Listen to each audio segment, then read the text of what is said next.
Ils s'inquiètent pour l'avenir de leur faculté. Devant le campus des Comtes de Champagne, une vingtaine d'étudiants et d'enseignants se sont réunis pour faire entendre leur voix. Suite aux restrictions budgétaires annoncées à l'échelle nationale, certaines mesures ont été mises en place par l'Université de Reims, notamment la fermeture de plusieurs filières ici à Troyes. En particulier la filière LEA, langues étrangères appliquées anglais-espagnol, dès la rentrée 2025, et ce malgré le fait que c'est une licence qui remplit les conditions d'accès et de seuil en première année en tout cas. À très court terme, les étudiants qui sont inscrits en première année en LEA à Troyes ne pourront pas redoubler leur première année si c'était nécessaire sur le campus des Comtes de Champagne, ils seraient obligés de monter à Reims. Et d'autres, des futurs étudiants, donc des élèves qui sont en terminale cette année, qui seraient intéressés par le parcours LEA anglais-espagnol, qui ont fait des options espagnoles dans les lycées de la région, ne pourraient pas poursuivre leurs études supérieures au campus des Comtes de Champagne. Quitter le département pour faire ses études, une solution pas toujours envisageable pour les étudiants, souvent pour des raisons financières liées au logement ou au transport. Le seul master qui était disponible dans la continuité de notre licence, donc le master lycéac, il n'est plus accessible dès septembre. Donc si on voulait rester à Troyes pour étudier pour des raisons financières ou personnelles, on ne peut plus. Et on est obligé de partir loin, ce qui nous coûtera plus cher, qui nous éloignera de nos familles. Et c'est plutôt compliqué pour la plupart d'entre nous. Ma meilleure amie est une grande passionnée d'anglais, elle est actuellement en terminale et je sais que c'est quelque chose qu'elle veut vraiment faire plus tard, les licences de langue.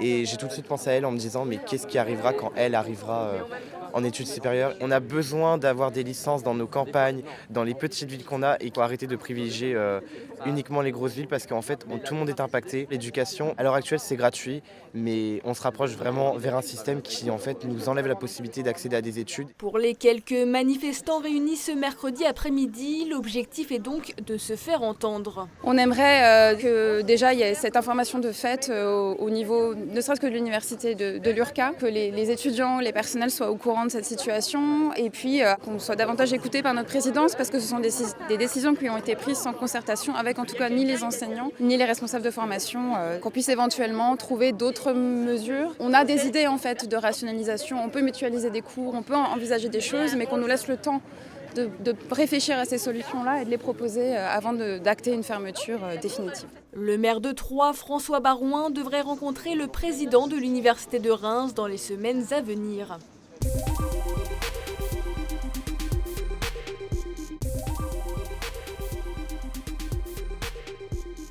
C'est un lieu socle par excellence de la République. C'est donc à la mairie d'Épinal qu'était lancé ce mercredi le rallye citoyen lycéen porté par la région avec ce fil rouge, apprendre et rappeler aux nouvelles générations ce qu'est la laïcité.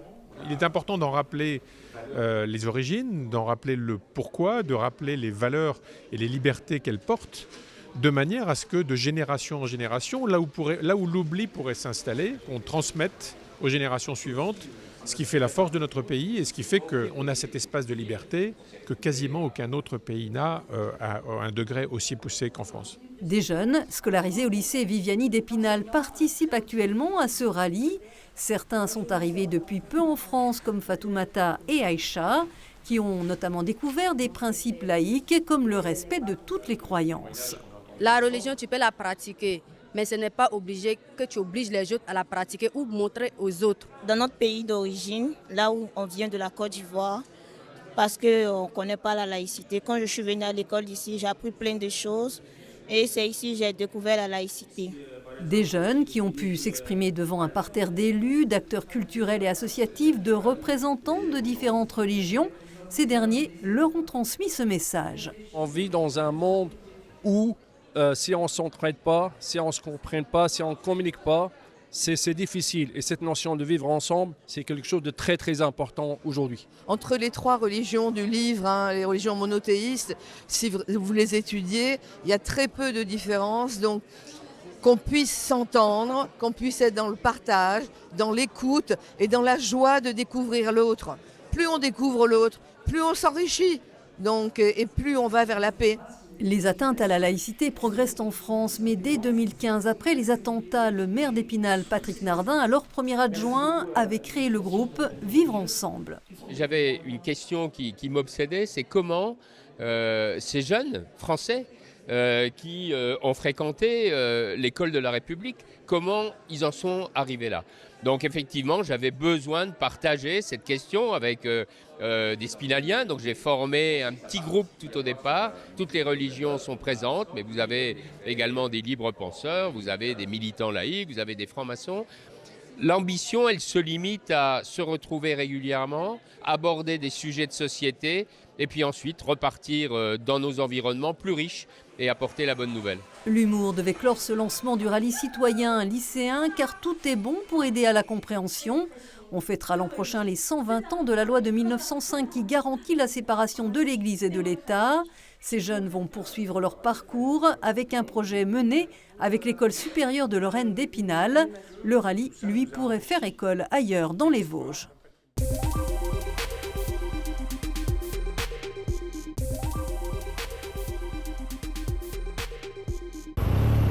C'est un convoi de l'extrême qui a traversé la campagne du Saulnois ce matin. Après 2 premières colonnes géantes en novembre, 2 autres sont acheminées à la centrale Arkema de Carlin par des camions de 295 tonnes et 66 mètres de long. La grosse difficulté sur un parcours comme ça, c'est le relief de la chaussée, l'inclinaison. On est en permanence obligé d'incliner, de réajuster l'inclinaison et l'assiette des convois pour s'éloigner du risque de renversement. Le convoi arrive, on va le laisser passer tranquillement. On évite de les perturber dans les côtes comme ça. Il y a le tireur avant, derrière il y en a un qui pousse. Donc ils sont synchronisés tous les deux et le but c'est d'éviter de les arrêter justement dans ces phases de montée. Les 24 km du parcours du jour se font à allure lente, 15 km de moyenne, sur un trajet qui n'est pas toujours rectiligne. À intervalles réguliers, le convoi fait une pause pour laisser passer les voitures. Une organisation très complexe, mais bien préparée, de quoi être quelques heures en avance sur le planning. Hier, on avait pas loin de 4 heures d'avance. En fait, c'est pas qu'on avait de l'avance hier, c'est qu'au premier voyage, on a pris du retard par rapport aux prévisions. Il faut plus le voir comme ça. Aujourd'hui, ça se passe plus comme c'était prévu en fait. Et le piège qu'il y a eu la première fois, c'est tous ces câbles quand je pensais beaucoup plus haut. Et comme on en a accroché un ou deux, il a fallu à chaque fois prévenir EDF, et enfin Enedis et Télécom. Donc tout ça, ça perd du temps, ça fait perdre du temps au convoi. Les 2 colonnes feront étape à Erstroff avant d'enchaîner pour le dernier voyage jusqu'à Saint-Avold.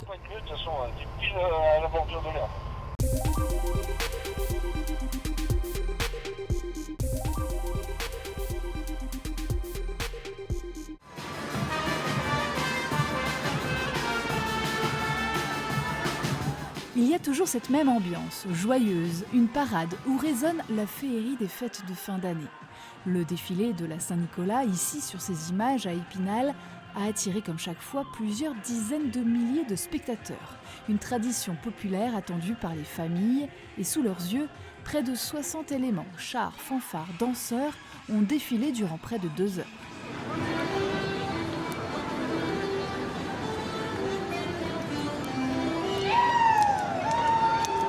L'imagination est au pouvoir lors de cette soirée magique dans les rues de la Cité des Images, guidée par les grognards en costume du Second Empire, Lucky Luke ou Scooby-Doo sont de la partie. Les géants de Gembloux, ville jumelée à Épinal, ont impressionné la foule. Le char des étudiants de l'ENSTIB, lui aussi, a été particulièrement apprécié. Impossible de tous les citer, Saint-Nicolas, quoi qu'il en soit, est très attendu et la fête se répand un peu partout dans le département. Comme à Saint-Dié où samedi soir, 1000 personnes ont défilé jusqu'à la cathédrale.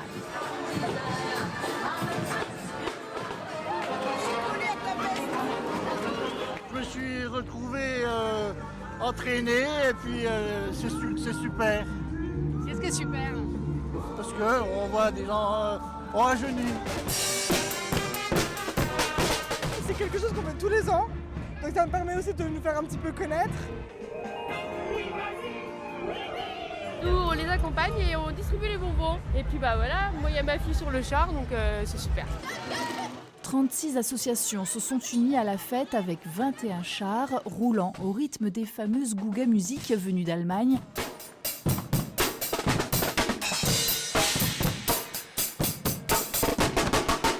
Les jeunes agriculteurs se sont déplacés pour tirer les décors mobiles et apporter quelques friandises aux grands gourmands. Bonjour monsieur là, un petit chocolat chaud, au bon lait de nos vaches. Merci. Il n'y a pas d'âge pour prendre plaisir à ce rassemblement. 5 à 7 000 personnes en ont pris plein les yeux. Je trouve ça merveilleux. Tous les ans, je ne le loupe pas parce que je trouve ça merveilleux. C'est formidable. Ça rend heureux les enfants et puis ils ont des bonbons. Le clou du spectacle, évidemment, juste devant le père Fouettard, hué comme il se doit, Saint-Nicolas et les enfants sages installés sur un nouveau char et grande fierté du comité des fêtes. L'occasion d'apercevoir aussi le costume rouge et or tout neuf de l'évêque de Myre qui a traversé ensuite la foule venue l'acclamer pour s'arrêter au pied de la cathédrale. Et c'était une première. Ici à Saint-Dié, la clé de la ville lui a été donnée par le maire. Geste symbolique répété aussi à Épinal, permettant ainsi aux communes de se mettre sous la protection du saint patron pour l'année à venir. Un événement à retrouver en replay sur Vosges Télévisions.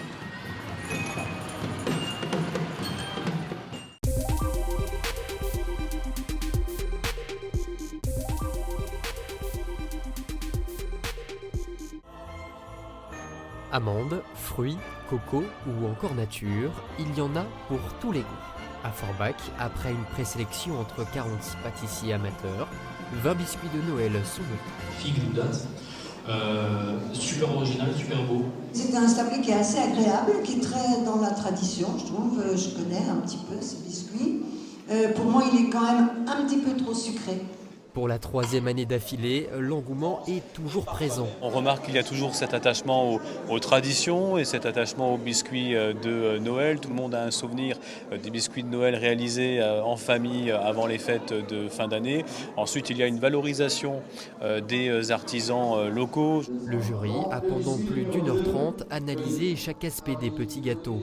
Cuisson, goût, régularité, rien ne doit être oublié. Surtout la tradition. Déjà, on voit si le thème est respecté, parce qu'il y en a qui ne respectaient pas forcément le thème. Je sais qu'il y a beaucoup de biscuits de Noël ici dans le Grand Est, parce que c'est quand même une des spécialités. Et bien, on a eu de belles surprises, il y a eu du beau travail. Il y avait à boire et à manger, non, j'exagère en disant ça, mais disons qu'il y en avait qui sortaient du lot. Et parmi eux, Madame Atli Dilek. la pâtissière forbachoise, actuellement en CAP pâtisserie, a fait la différence par le mélange entre épices de Noël et fèves de tonka, mais pas seulement.